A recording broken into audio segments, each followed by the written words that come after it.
Good evening, Council. I'd like to call the meeting to order. It's our Committee of the Whole, December 16th, our last official council meeting for the year.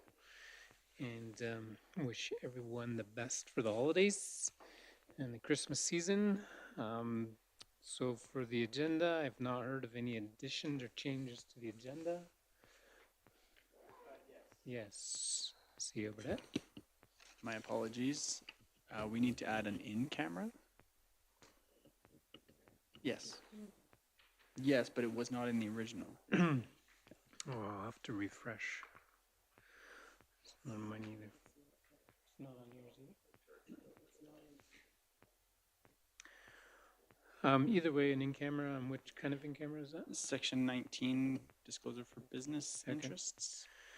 So a motion to approve the agenda with one additional in-camera item. Councillor Fox makes the motion. No discussion, called to question, all in favor? Any opposed? Motion is carried. We're moving on to unfinished business, and tonight we're talking about McLeod Landing. Phase 3 options, we have opportunity to potentially make some small adjustments, so we just want to take that time today. So I'll ask our CAO, Anthony Burdette, to introduce the topic to us, and then we'll have some discussion. Thank you, Mayor and Council. So as we have,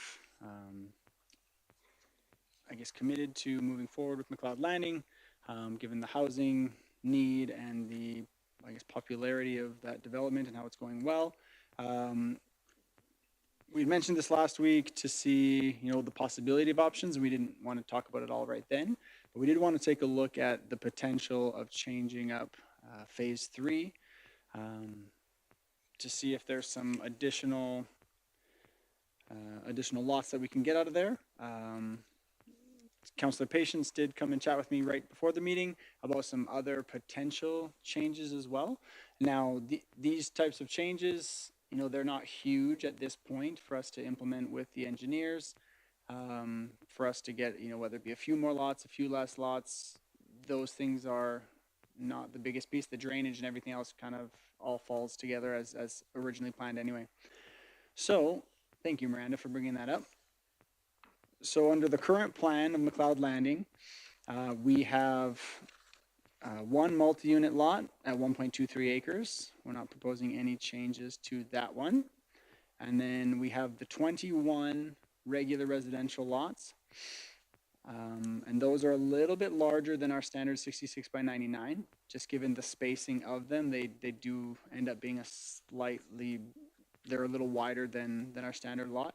And that's just how they're originally put in with the engineers and the planners, how they kind of drafted this. We haven't made any changes to that. And then we have our senior facility area, our seniors housing, which doesn't exactly have, we don't know exactly what it's going to be, but it's going to be to house seniors. And there's 5.26 acres. That seems too big. 4.84. Yeah. I don't know why I've got a 5.26 acres on there. 4.84 acres. That's weird. Well, I made a mistake. 4.84 acres is what it is in the original plan. So we might have to make some adjustments on the acres of that. I don't know how this one got in there right. But okay, so we have 4.84 acres for seniors facility. So one of the, I guess my motive for the change to the current plan to go from just the 3 streets to adding potentially a few streets to the, adding a few residences on the last street there. It doesn't have a name yet, but taking some of the space from the senior development is for that additional revenue that we would be getting from not only the sale of the lots, but also the property taxes from the homes, because depending on which type of seniors housing we end up with on those 4.84 or slightly less acres, the property tax scenario could be variable. If it ends up to be like the Pioneer Lodge, then there isn't property taxes on it. If it's some for-profit establishment or just seniors housing or seniors apartments, then there would be regular residential property tax on it as well. So if I could draw your attention to the, I guess, the breakdown, the comparison on the dollar amounts. Miranda, if you would bring that up, please.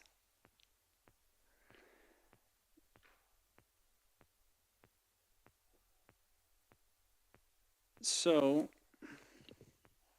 now I'll have to double check because obviously it appears that I have a typo in my first one. So the acreages of the adjusted senior center assisted living section might be a little bit off, but we stuck with that 260,000 an acre. So if you see in the current option, we've made these assessments, and these assessments are based on, some of them on appraisals, like the senior center is based on an appraisal. It appraised at 1.26 million. And then the multi-unit is based on the same price per acre that we're getting on our multi-units currently, and residential, the comparable prices that we got currently, because we didn't see it needful to get them appraised as we're actively selling them on the market right now. So under the current situation and scenario, we're looking at 3.36 in sales once they're all sold, and which is good for the 2.8 million estimated costs. Now, we'll take a look at each option kind of in and of itself, and then we'll compare the cost. So option 2, we're looking to get a little bit more based on the cul-de-sac, adding some to the cul-de-sac of that street. Miranda, if you want to bring that one up, I'm going to make you bounce back and forth, so thank you. So here, now this option is my personal favorite. I won't be offended if you have issues with it, but this one's my favorite. This one I like because it doesn't really take a whole lot away from that lot, right? It does, it cuts off that bottom corner, but it's the seniors living lot still has a lot of access on the avenue and still has some street access. So you could have multiple entryways. You've still got a lot of that curb, kind of depending on how the building is. I know right now the access to Pioneer Lodge, it's nice to have, some different access points. And so that's why I like this one specifically, because it takes away a little, but not a ton. And then it does give us 4 additional lots to sell, which I think I have those appraised at about 100,000. And that would be an average, because you'd be adding, that would average out because you're going around the corner with cul-de-sac lots, and so it would be trading a couple for a couple. So there's that one. The next plan is just a straight street. If we wanted to take a whole row of houses and take away the equivalent portion of that space from the senior center lot. I don't think the long rectangular lot is as attractive, but under this scenario, it does give you additional lots because you have 7 lots additional, and so you can see there we've got an additional 7 lots, and so your sales get up to about 3.7 million.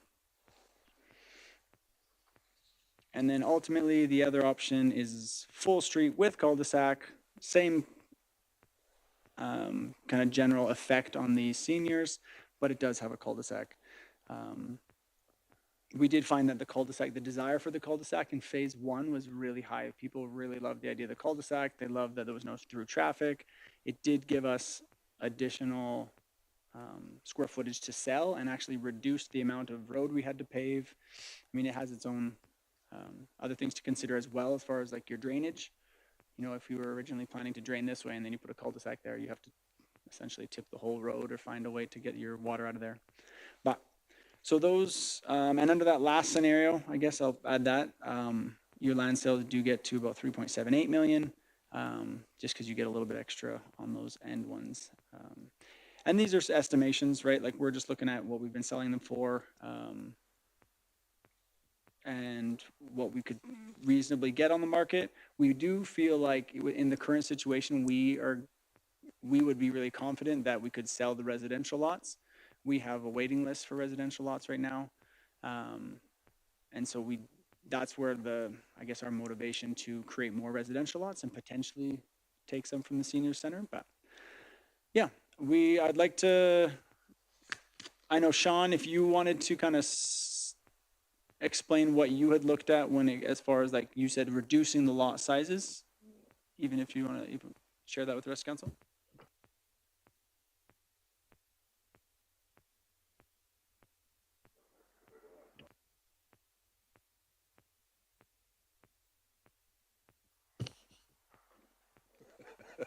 Sorry. Yeah, I have looked at this, and I know that Fort McLeod, we've had 67-foot lots. That's always been a standard lot width, 67.99. But in other places, that is not a standard lot, and no private developers build those anymore, unless it's a very high-level development because they're too expensive. They can't get their money back. Is it not working?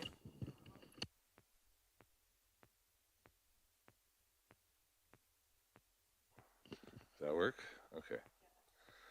So, and having been in several places, Colehurst, for instance, they were selling 38-foot lots, private development. I'm not saying I like that. I'm just saying they were doing that because that was what the economics dictated, right? When I look at development, I know we're a municipality and I'm always in favor of municipal development, but I do think we need to take the same approach as a private developer would take. Like, we're using tax dollars, not our own dollars, but we should entrust them in the same fashion. I think that's my own opinion. So when I look at this and I look at the options, the other options that Anthony presented, and I do appreciate the fact that we're having this conversation. I think this is good and healthy. This would have been an easy put your hand up, move on. But I really think we need to, geez, that's really loud now.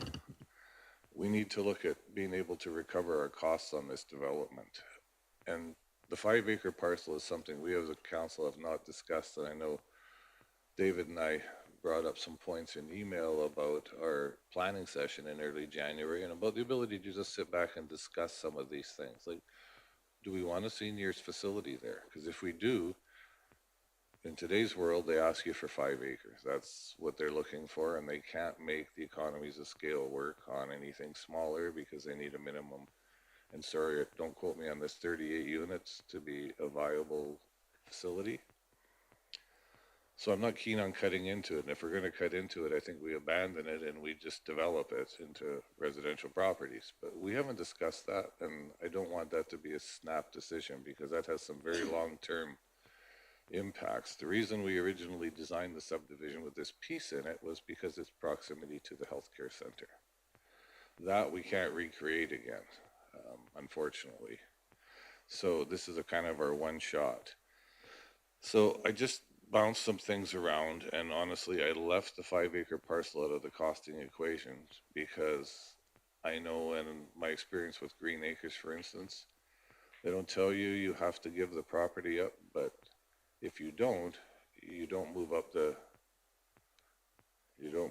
list very quickly. They're always looking for partners. Now we're dealing with Willow Creek, who's different, but much smaller foundation, right? So those who have been on the Willow Creek board maybe have some philosophy to this. This may be a private development. We don't know, and we haven't had a chance to discuss it. So I also know Anthony's last option, for instance, which takes an entire block out of the south end of that 5-acre parcel, I also know that that's going to come at additional cost as well in terms of engineering, shallow services, deep services, pavement, sidewalks, curb. It's going to add to that $2.8 million price tag, right? So I took the simple approach on this, and I bring this up for council just to beat around. And I apologize to Anthony for doing the math on this thing, but that's just how I do things. So I left everything as is, the 3 corner lots, I left the multi-residential property as it was, and I just took the other 6 lots per block on option 1, straightforward option. And I took the 6 lots and made them into 8. It's not rocket science. I just took it, made it into 8, which made them, and sorry, I'm going up and down my sheet here. I think that was 53 foot, 56 foot, just over 56 foot wide, which is still much larger than standard lots. Turner Valley, they were selling lots 43, 45, etc., over 100 grand, 120. So just to give you a comparison, right? And I know we're not Turner Valley, we're also not Colhurst, but we do have a hot market and we need to be conscious of that. So I just made those 6 lots on the east end of those 3 blocks into 8 lots. I took the cost that Anthony had given us at 2.8. I added a few dollars to it to come up with 2.9 million, and it costed out at 1354 square foot. And what that means, and you probably want to sit back a little bit on this, but this was the reality. It means that those 24 lots are now $75,400, which is not outrageous in this market. The corner lots being much bigger, 91 by 99, would be 121 grand. And then of course the same square footage I use on the multi-residential property, which is a huge property. It would be like almost 10 of those 56 foot lots at 722,000. So that barely increases our capital investment because we're not doing any additional deep services. We're doing some additional single service to residential properties. We're doing some additional shallows. We're probably looking at about 10,000 a lot extra, brings it up to the 2.9. That gives us full cost recovery. It leaves the 5-acre parcel. And I know Anthony's calculations all called for like a recovery of 1.1 million on it. I don't like the chances of that. I just don't. I know the economics of senior care facilities. I don't see that happening. So I think we need to prepare ourselves to either down the line readjust that development or be prepared to give it up at very little cost to a foundation to do a development like that. Now, we may have to, if we're doing it to a private developer, then that's a whole other conversation that we can have at another time, and I don't think it's relevant to this. And I also realize we've got 1.1 million in that highway crossing that we're not recovering either, and I can't do anything about phase 1 or 2. I know we're indebted on that one, and we're going to be for a number of years. I don't want to carry on that practice. I don't think that's in the best interests of our ratepayers, and I think while we're seeing all this growth, that should come at the benefit of our taxpayers. It shouldn't come as an extra burden to them. That's my own thinking, and so I think 75,000 for a 56 foot by 99 lot is more than reasonable. I'm not a fan of cul-de-sacs. I know some people like them. Garbage truck drivers don't, I can tell you for sure. They have a heck of a time with it. And one thing I don't know that I'm going to ask right now is, what is the land to the east? Because we have these stub roads, and I'm curious what's to the east and what's the long range on those properties. So east of the McLeod Landing, there is a strip of AltaLink, which is just an easement that would never be developed, but we could cross it with a road. And then east of that is a privately residence. And I haven't personally spoken with him, but someone did say that at one point there was thought of future development. And so, yeah, so in the meantime, it would wait until that person or future owner decides to develop and carry those roads Fair forward. enough. Yep. Okay, yeah, fair enough, thank you. So that was my philosophy, to keep things simple, to make sure we're recovering our investment on this piece. We still have 5 acres that is flexible, and I'd like council to actually give this some consideration. I don't think this is a decision we have to make tonight. And we do have a planning session on January 7th and 8th, Mayor Fader? 6th, 7th, 7th? Yeah, 8th, 9th, I think, Thursday, Somewhere Friday. in there Yeah. where I think we could get a little more detailed into what that long term of that property looks like. But anyway, No. that's my thought. No, I think that's great feedback. And anyone else want to chime in before we perhaps ask administration some more questions? Councillor Monteith. Just in response to a couple of things Sean said, I would have some concerns that we're creating a different neighborhood than the other two phases are. So I think that would have to really be thought about. And the other thing is there's a lot of estimation on this. Sean says it's got to pay for itself.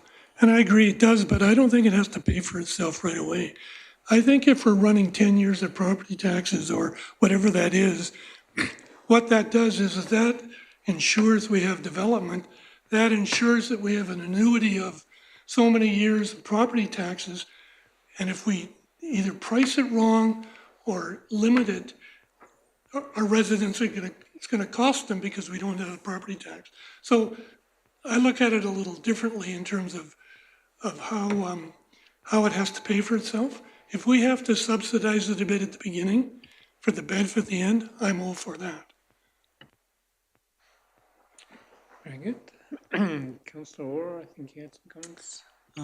Just a question about, Sean, Councillor Patience had mentioned that the almost 5-acre plot that we have set aside for the seniors, that if we decided down the road not to go with that kind of a development, what would our current underground and above ground utilities, those kinds of things, would we need to develop that more so that it could be turned into a residential use?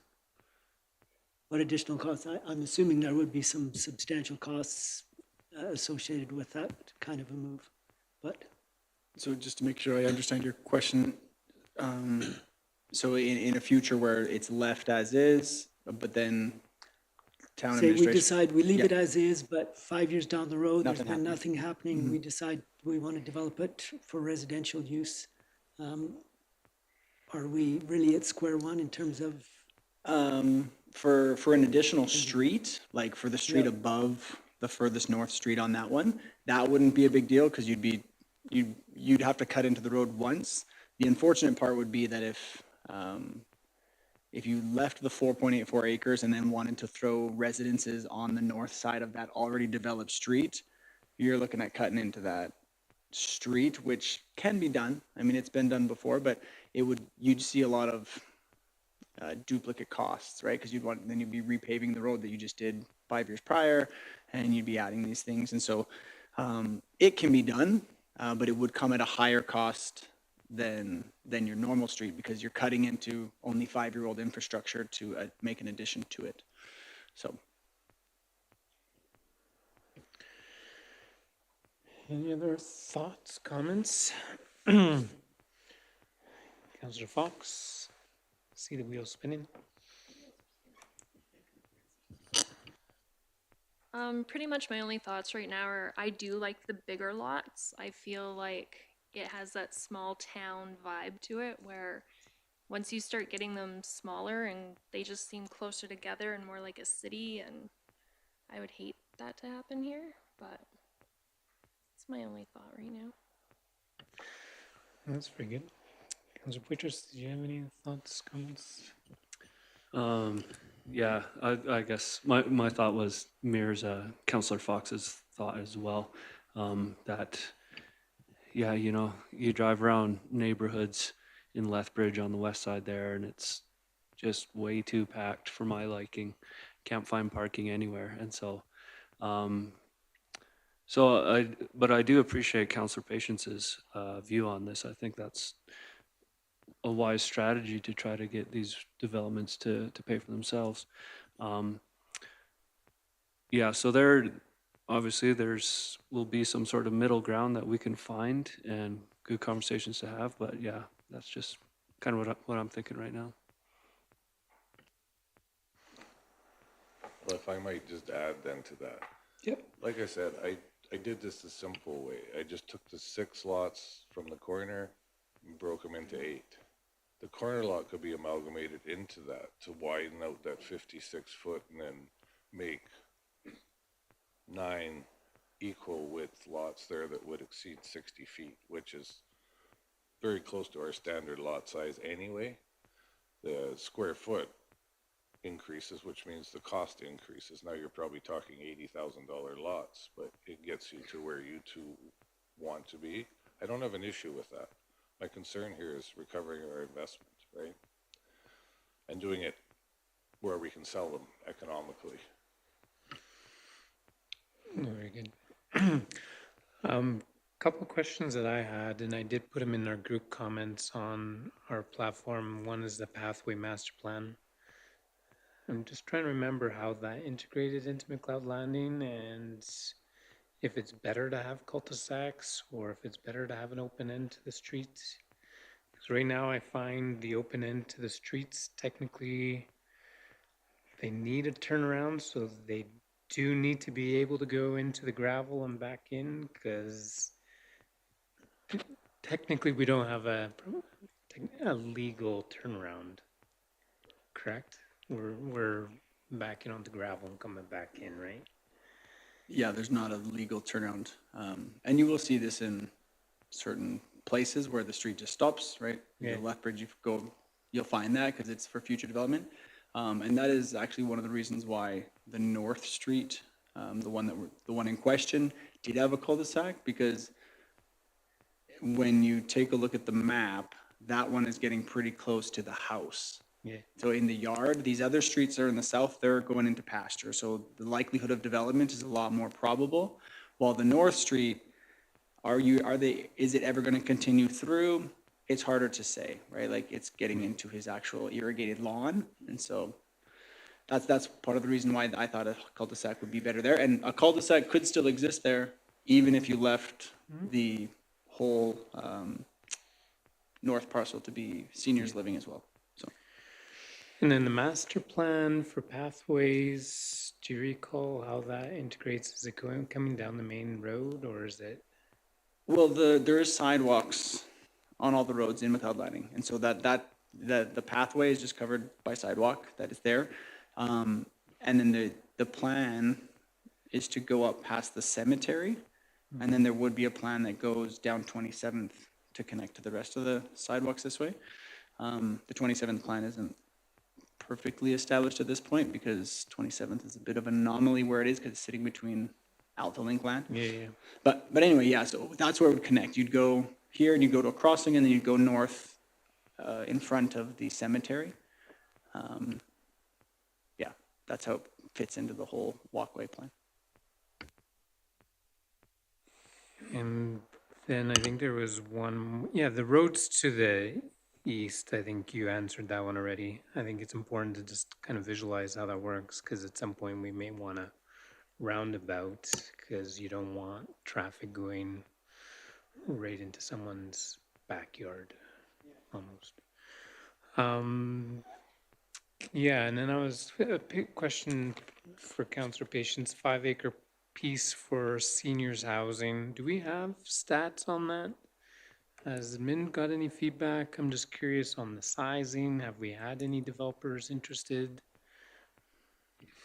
It's going to be at our planning session. We'll have a session on this. So council needs to think about this, about what we want to see happen. Do we want it private, public? Danny might have sold it by then, right? But we need to do something. And we'll have a presentation of why we need to have something. So we need to think about what we want to do there, because that's going to be crucial over the next 5 to 20 years. So back to the question, are you suggesting it should be staying larger?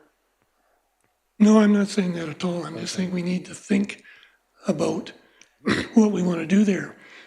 If it goes private, what do we do then if we need an expansion of the lodge or go to a SL4 facility? Where would we put that? So we need to think big picture here. because there's lots of different options out there. And at some point in time, we have to put up or shut up. And I'm getting to the point where I'd like to see us doing something. So we need to really think about this. And, you know, this, it isn't just for that. When we're looking at south of town, we've talked about school and things like that, but we need to think about these infrastructures, because if we don't do something here, where are we doing it? So we need to have a good discussion on that.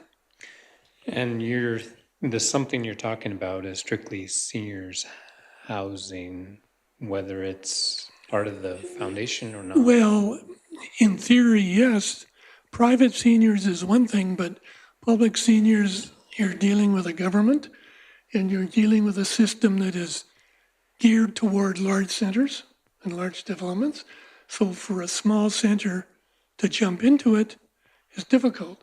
Like the government has just announced money for seniors.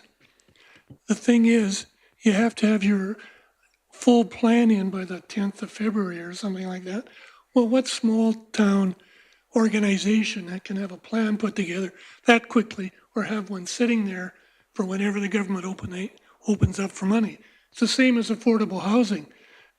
When they open it up, you've got to have the plan. Well, how do we do that? You get the big organizations in Lethbridge, Calgary, Edmonton, they're built for that. So that's why they get the money, because they get the plans. So we have to sort of decide what we're going to do and maybe just gung-ho and go for it. But we have to really think and talk about it, because it's frustrating. So that ties into our conversation more with the practical side of that piece of land, correct? Not so much the shape. Is that what you're saying? Okay. I think in terms of the size, then, Councillor Patience, you said there was some size that you have been Yeah. thinking. I was just going to respond to that for you. That is in my experience in speaking with a couple of different housing authorities, that 5 acres was sort of the minimum standard in today's world.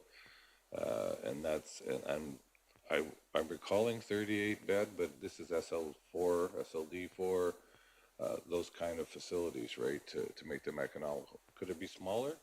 If it was our own foundation, potentially, I guess, but that's nothing I could attest to for sure. So I'm just relying on my own. Yeah, and if anyone else from staff have any reason to chime in, don't be afraid to grab a mic and chime in. This is a committee of the whole. It's you're more than welcome to. Does administration have any thoughts on the sizing of that piece of land?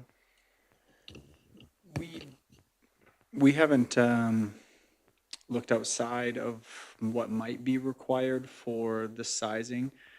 We took comparables to what others' current establishments are sized and saw that a 4.84 is a great size, 4.3, right? Some places are built on 3. But as far as like proactively speaking with someone who's making new ones, no, we haven't had that conversation. We've just compared to what's out there. And so there are some on 3 acres and 4 acres and stuff. But as far as industry best practice, we don't have that right now.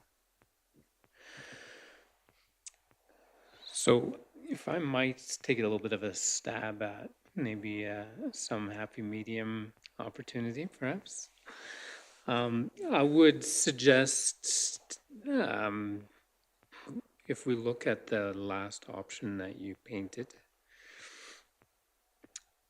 the 7 lots adjacent to the large piece of land, we leave those in holding, but we service them as if they would be lots. So in the future, if for some reason it doesn't work out, we don't have to rip up the street and add water or sewer. And chances are any development may need access to those curbs anyways. Potentially, yes or no, depending on who develops it. I know it might seem a little random, but if we hold on to those lots, don't do shallow services, just do the deep services on the lots in between the 2 streets. I would suggest that some smaller lots would make sense, where maybe we take that street from a 7 lot to a 9 lot just for the 2, but leave the north one at 7. So you have a bit of a mix. Even the south one, you could leave at 7 the way it is. That way the fence lines up. Because I think as soon as you start changing it, when you have fences coming into each other, if they're all staggered all over the place, I think that gets pretty sloppy and ugly.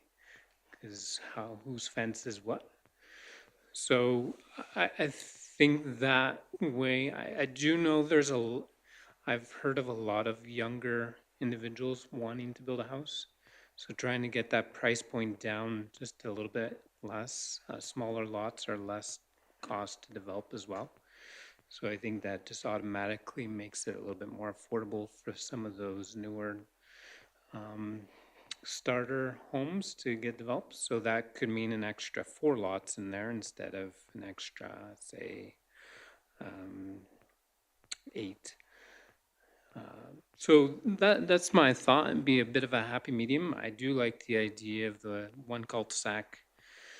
It may not work, but it would be cleaner if it just went straight through. But at some point, we have to stop running straight through because we have a residence right directly east.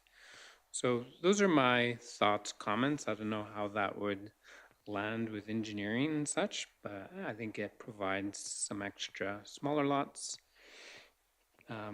We keep the opportunity for the full 5.5 acre on the north side. If for some reason some developer and private developer might like having to be able to include in there some with street side access, gives them a little bit of an option too, right?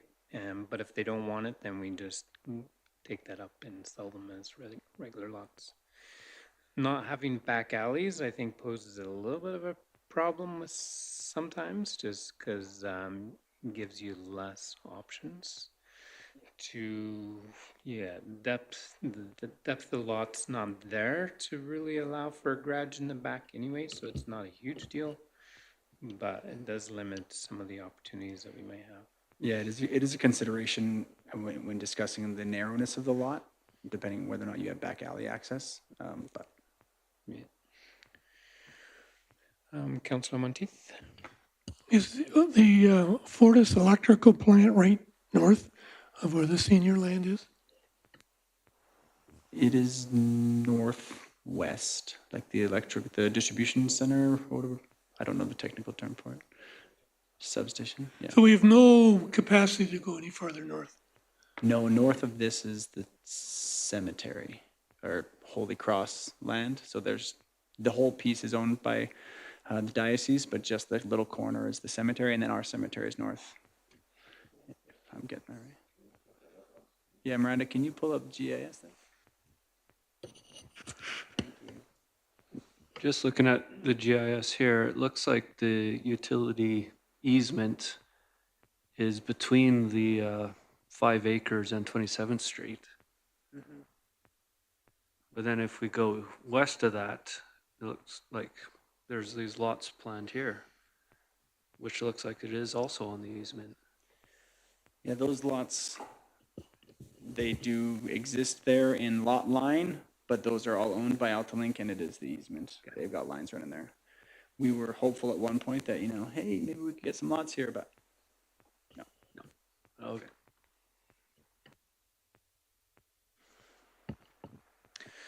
So for tonight, Anthony, what are you needing from council?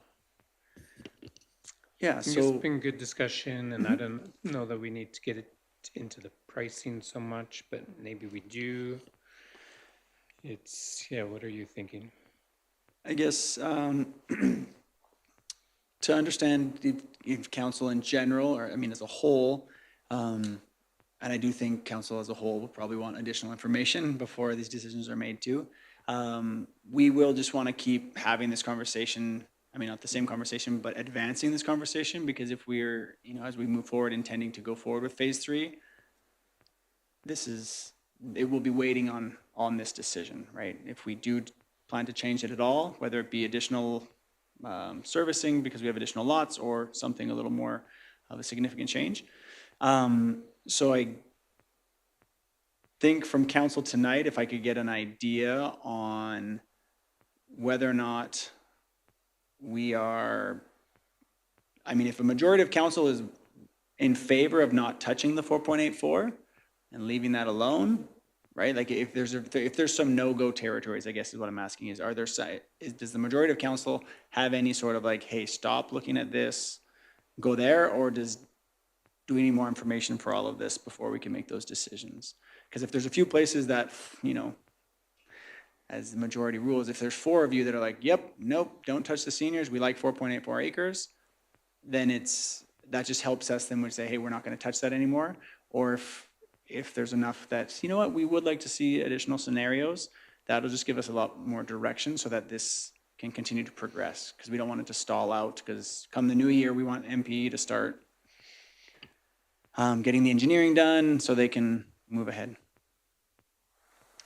Councillor Patience. If I might then, I don't think that's a bad idea. Perhaps Anthony could call a couple of other housing authorities, Green Acres, I think Mosquito Creek. I don't know if they do any like assisted living type facilities. And I don't want to discount our own Willow Creek Foundation. They may have some numbers. I haven't used them in Fort McLeod because we've never developed anything outside of single level lodge facilities here. But I don't think it would hurt to call a few places and see, and if 4 acres is enough, and if we can get away and put another street in there, that serves our purpose as well, I think, and helps us recover some additional costs, maybe lower some of those lot prices. I don't disagree with Mayor Fader either about the fence alignments on the south row, but that doesn't mean we can't adjust the others. And I still think it's kind of funny that when you say 60-foot lot, that, and I'm poking at Councillor Fox a little bit, that's actually a huge lot in the city. Like, they don't build lots that big in the city anymore, but I do understand the small town feel. I get it totally. And just ran some really quick numbers just as an FYI. And if we did them at 60-foot lots, they'd be just over 80 grand. So I think we're in the ballpark, and I think we're close to talking about the same thing, but I think if the CAO could bring back some more information on the size of the requirements for that 5-acre parcel, and if it's 4, I think we're good. And things change, by the way, and Calgary and Edmonton tend to drive those numbers, and we know what's happening there in terms of land use, et cetera, and maybe they've found ways to squeeze them into smaller footprints. So if so, it's good by me. Right? I think it depends on whether you go 2 stories or whether you're gonna go sprawl. We might not want to encourage sprawl, but I would get that type of information too. Councillor Orr. I'd echo a request for that kind of information on the seniors. I'm sensitive to Councillor Monteith's concern about we're building a community and we can't keep punting this type of a facility because of more immediate financial needs. We are building a community, so we need to look at that. But on the other hand, if we can have lots of options with 4 acres or 3.8 and not 5, I'd like to know if we are not closing the door to those kind of options. I would also just add that, you know, the middle ground, if you would, the proposal that Mayor Fader has put forward, if we could maybe get that diagrammed and take a look at it, and just so that we understand a little more fully what's being proposed there. But kind of like the middle ground idea. Councillor Fox, did you want to rebuttal with Councillor Patience? No, I'm kidding. It's all good. It's all good. No rebuttal. I'm open to options. Yeah, like for me, I think a big thing with Oris could be understanding, like, we have 3 dead-end streets now. What would that look like in the future? That will help me decide whether I think we should go with a cul-de-sac or a run-through. Like, I think the way we currently have a plan is probably the simplest, easiest, and give the option with condensing some of the lots and adding potential lots on the north side of that road would be good. But the cul-de-sac thing is what's kind of catching me up a little bit, because yeah, if we don't figure that out now, we can do it later. So that to me is a bit of a, we need to know what that looks like in the future. So I think that's all good. I think Councillor, and the other comment that I was going to mention, like Councillor Monteith mentioned too, with the value of the lands. I think the town should be recognizing to some degree income off these potential properties as well, right? So if you don't develop them, you have no tax base increase. If you do develop them, you have tax base increase. They're actually contributing back into the towns. Some of that, we have that option. Developers don't really have that option, right? So I think as a small town, we have a lot of interest in our community, trying to keep the lots as affordable and as economical as possible. It seems like everything, the drive is that price has to go up. In our day and age, we have to find a way to make things more economical and better bang for the buck. As long as it's not overburdening the town, I totally agree. So it's finding that right balance, and I think we've been doing that. We just need to make sure the numbers all make sense. So does that give you enough to work with for now, CAO Burdette? Yeah? This is working, yeah. No, that gives me enough to come back with some additional pricing, or like scenario and pricing, and implement some of the suggestions into a different scenario, and get some more information on what actually is required for a seniors facility in today's numbers. So appreciate it. The one thought I was thinking, you said you had a list of people that are looking for lots. Oh, for residential lots, yes, there's a waiting list. Does it make sense to do a quick poll with those interested, whether they'd be interested in larger lots, smaller lots, if there was about a $15,000 price difference? Yeah, we can. They're the throw some ones out that are buying it. They're the markets. Yeah. In some ways, why not ask them and say, would it make more sense if it was a little bit more economical, or Right. be okay with a larger lot and a higher price? Yeah, we can ask. Doesn't hurt, I don't think. No, it doesn't hurt. We've got people that are waiting to build in Fort McLeod, so we And could. if it's half and sort of half, that change. might feed more into kind of a hybrid model. And if it's, no, we all want the big ones, then we'll just stay there. Right. And do. Any other comments on this topic? Everyone's had, oh, Jamit, you've not said anything yet. How did we let you get away without saying anything? Any comments you wanted to add? Well, I was looking at the Pincher Creek lots too. So they are about 56 by 99 too. It is a small community too. I was looking at the houses too, which doesn't look that small to me personally too. And so if we could recover the cost, I would be okay with smaller lots. And on that 5-acre lot, for if we are fighting for funding on that, if we have already a bigger lot available, I would prefer that, just because that if for some reason, if the smaller size would hinder funding in the future, I don't want to happen that way. So I prefer not to touch that. But yeah, that's. Oh, very good. Any other, you're good? Yeah? Okay. Well, thanks for that discussion, everyone. We'll look forward to discussing it some more. When? Is that next council meeting or at a retreat primarily? We'll probably bring it up a little bit at the retreat Okay. as well. But yeah, definitely at our next meeting. I don't have the schedule in front of me, but Okay. it'll be, this thing's not going away. It'll be a recurring discussion item. Very good. All right, thanks, everyone. Moving on to new business, we want to reserve continuity schedule. That's a big agenda description. And our Director of Finance, Chris Holbeck, would like to chat about reserves.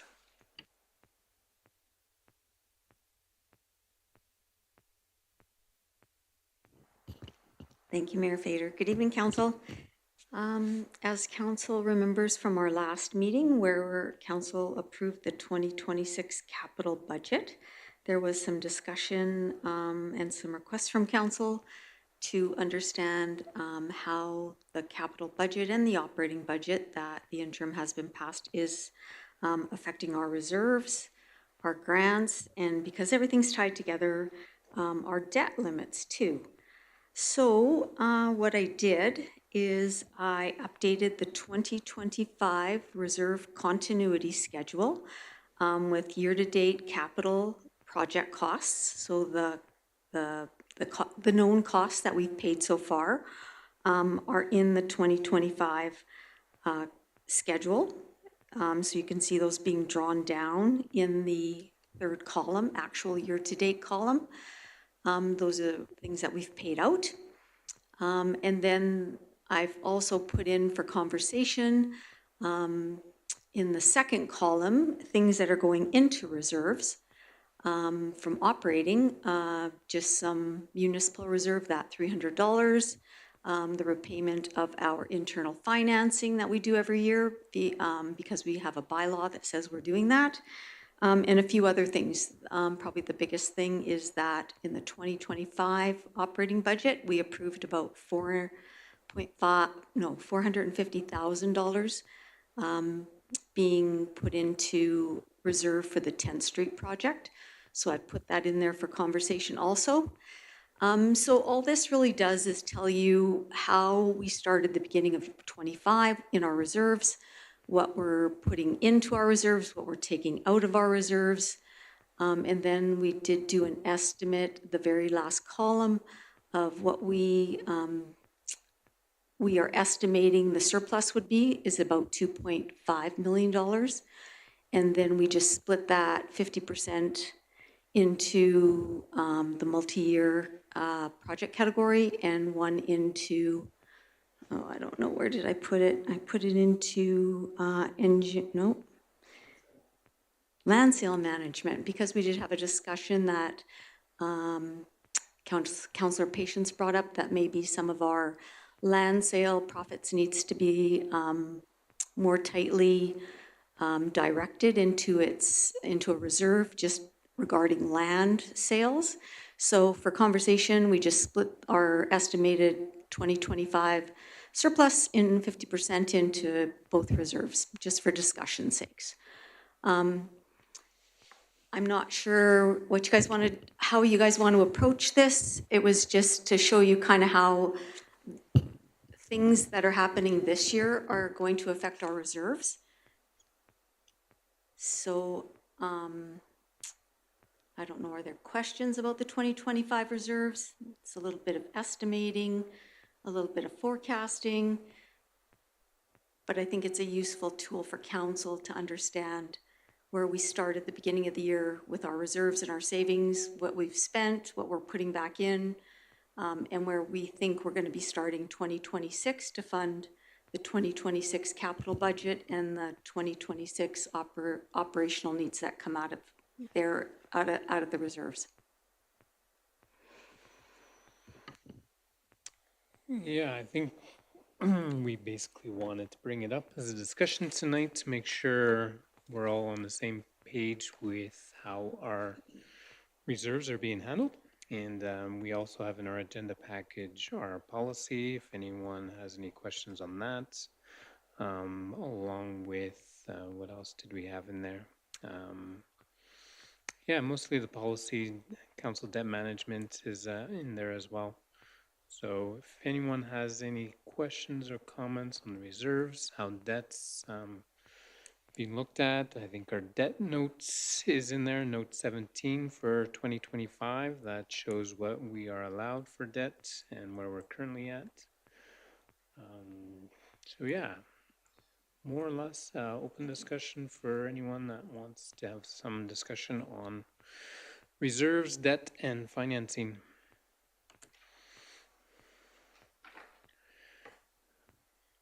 Councillor Patience. Yeah. First, I want to thank Chris for indulging my questions.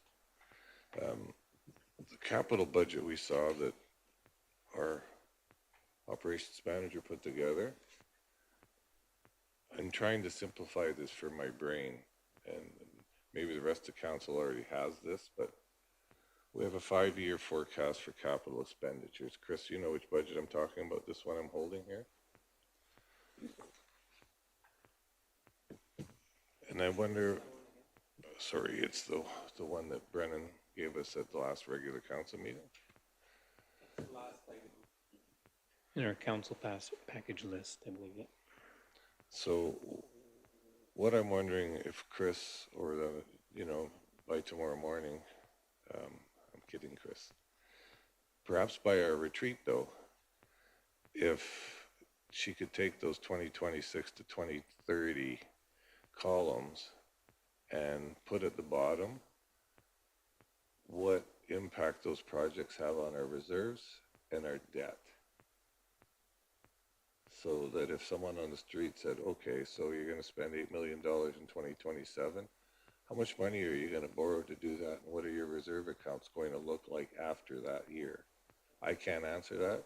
And I don't believe anyone else around the table can either, probably. If you can, help me out with it. But would it be okay if we asked administration to just put those numbers into that budget so that we could see what our long-term financial position looks like? Bottom line, I think that's a cash flow projection, right?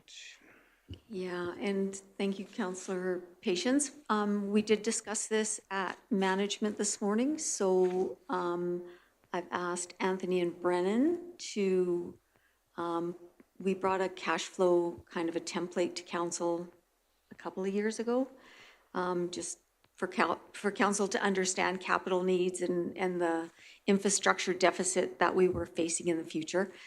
So we're going to reinvigorate that spreadsheet, and we're going to update it, and we're going to have it as a shareable document on OneDrive between the three of us. And we are going to build something that's got lots of information in it about capital, about how we finance our capital projects, what comes over from the operating budget, what comes out of our grants, what comes out of our reserves, and if we need to debenture, the debenture and the interest portion of that debenture and how it affects operating in the future. So we have the framework of that already in place, and we will just update it and get it kind of forecasted out for the next 5 years, maybe 10, because we're those kind of people. But I think that would get all this information into one spot so that we could do scenarios, just kind of get an overall picture of where the town is and where we're headed. So I don't know, we might get that ready for strat planning. Maybe CEO Burdette will speak to the timelines. I think what we're asked for is not, and correct me if I'm wrong, Councillor Patience, I don't know that it has to go into a huge amount of detail. It's just a high level income, operating capital, and All where I'm asking reserves for are is at. at the bottom of like the 2026 column, reserve or projected reserves, Yeah. total reserves. Yeah. I don't need them broken down by the projected reserves, projected debt. That's it. I don't need a fancy big sheet. Just add 2 columns or 2 rows to that spreadsheet. Yeah. See over that? Yeah, I think, and this is something, given the previous discussions we've been having, that Chris and I are definitely on board. I know that when we did bring this up with council, it was for the very purpose of making sure that we're putting away for these types of projects and planning proactively. Like Chris said, that was, I don't know if it was 1.5 years ago or something, and so we didn't update it for this cycle, but we have found that it was quite useful. So yeah, it shouldn't be too much for us to put that together so that council can have the confidence to know that, well, we're going to do this project and we're going to budget this much of, additional debt, and we're going to have this much additional pulled from reserves, but we can probably have something together, an update for early in the new year. See over that loves numbers too, hey? We'll figure something out. Any other thoughts, questions on reserves? Any questions on the policies? Current debt limits? Current reserve accounts, how they get funded, CO Burdette? I just wanted to make a comment on the debt limits. So the formal debt limits, and it does speak to this a little bit in our policy, but the government actually allows you to take your debt limit off of your revenue numbers. And because our revenue numbers will fluctuate sometimes significantly with our land sales and things like that. And so that's something that we, Chris and I had this discussion that, and maybe we spell out exactly about, normalizing our revenues to exclude land sales, which only include a portion of land sales, so that when we have years of high swings, we don't think, oh, all of a sudden we can borrow an excessive amount. And obviously, I think everyone here understands the sound principle, but whether or not we need to incorporate that clearly in the language, just so that future councils and future administration are remembering those types of details. So are you proposing that the policy might be amended to reflect that? Yeah. Would be a good idea. It speaks to it a little bit in the policy, saying that we are more conservative than what the province allows. Yeah. But just speaking to like normalizing our income so that it's, based on actuals. And if we have no land sales, we can still cover, we fall within our debt limit, and our debt coverage ratio still is okay too. Okay. All right, any other thoughts, questions, comments? If there is nothing else on this agenda item, then we will request a motion unless council administration needs anything else from us on this. No? Then I'll request a motion from council go in camera for the one item, section 19. Motions on the floor. All in favor? Any opposed? Motion is carried and we are in camera. Thank you very much.